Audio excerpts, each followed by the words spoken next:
Welcome back to Montana this morning. The time now is 6:45, 32 degrees to get you out the door this morning. Man, I hope your house and all your belongings are safe after that wild wind yesterday. What does today hold? Miller has that answer in just a few minutes with his forecast. For now, let's go ahead and get to news. Our top story this Thursday morning, effective tomorrow, COVID-19 restrictions on Montana bars and restaurants will be lifted. Governor Greg Gianforte is lifting the health orders from the previous administration. It means businesses will no longer be required to close at 10 p.m. and there will be no capacity limits. However, the governor said establishments still have to follow orders from city and county health leaders, and for now, the mask mandate is still in place. We can reduce the burden on our small business owners while simultaneously protecting the health of Montana workers and customers. These two are not mutually exclusive. The governor announced 42,000 Montanans have received a vaccine. He believes 97% of the state's long-term care facilities will have the shots available to them by the end of this month. Here in Billings, the Montana Brewing Company will go back to their pre-pandemic hours and full occupancy tomorrow. Owners say they missed out on a lot of revenue because their business typically brings in customers late at night. They are looking forward to getting back to the way things were and say the governor's new directive is great news for all downtown businesses.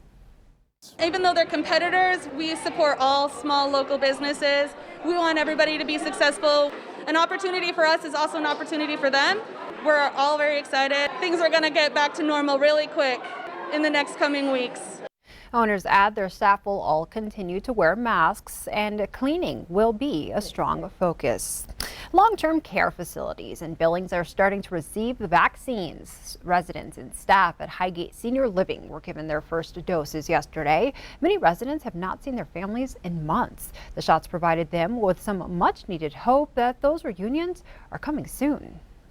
We got to go room to room and tell the residents what time their vaccine was, and to see some of them get so emotional that this is finally being offered and that they might see their families and their friends, and they're so thankful that we're all getting it too and promoting it to the team because we know that it's going to keep them safe and we trust it. Visitors are still barred from entering Highgate, but plans are in the works to open it up when more Montanans are vaccinated. Now in national news, President Trump has been impeached again. The House of Representatives voted to do so, saying the president incited an insurrection at the U.S. Capitol. He becomes the only president to be impeached twice. Most of the GOP argued for unity in the president's defense, but 10 Republicans, including Wyoming's Liz Cheney, voted to move forward with the impeachment. Senate Majority Leader Mitch McConnell says there won't be a hearing until after Joe Biden takes office, but a conviction by 2/3 of the Senate would likely bar President Trump from running for president again.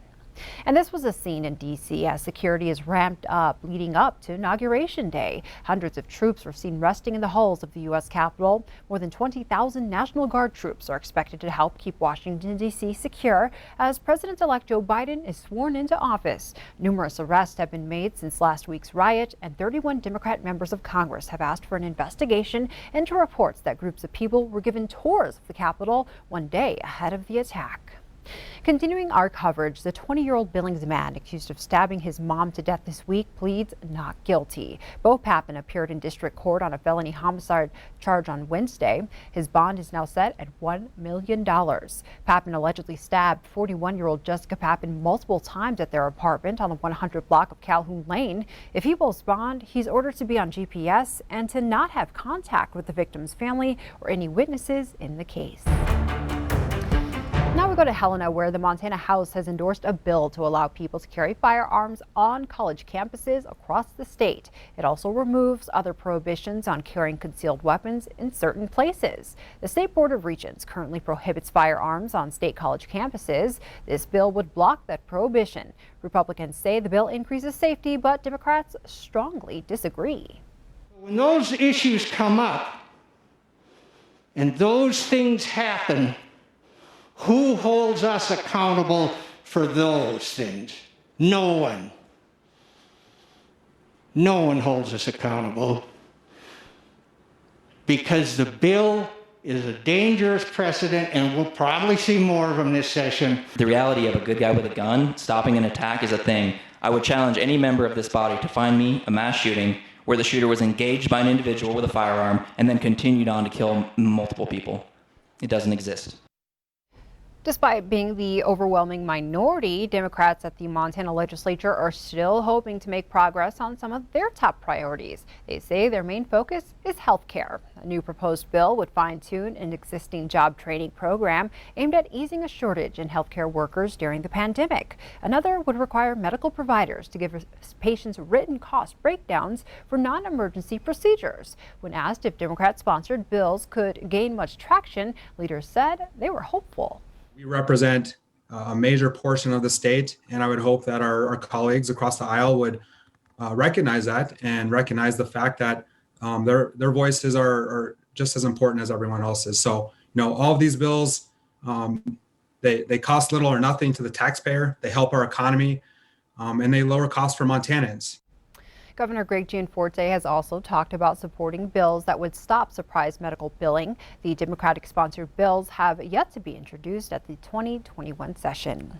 And turning now to the latest on the pandemic, the CDC is making a grim new projection on how many people could die from COVID-19 in the United States by February as the nation soars past 23 million cases. CNN's Meredith Wood has the latest. Thousands upon thousands of people gathering in a global pandemic, celebrating the Alabama Crimson Tide football team's national championship victory. And Tuscaloosa's mayor isn't happy about it. We are disappointed. We do believe it's larger than any celebration that we've seen in recent memory. This is the CDC forecast that the U.S. could be facing up to 477,000 deaths by early February, and hospitals and funeral homes are becoming overwhelmed.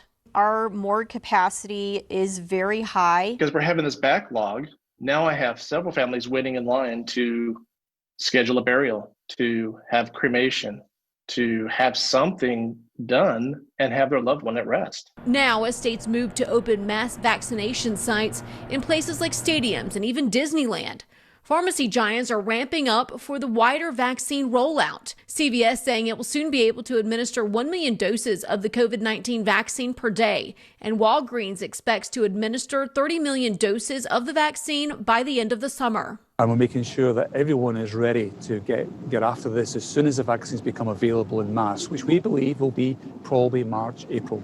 I'm Meredith Wood reporting. There were 10 new COVID-19 related deaths reported in Montana yesterday. That brings the total here to 1,077.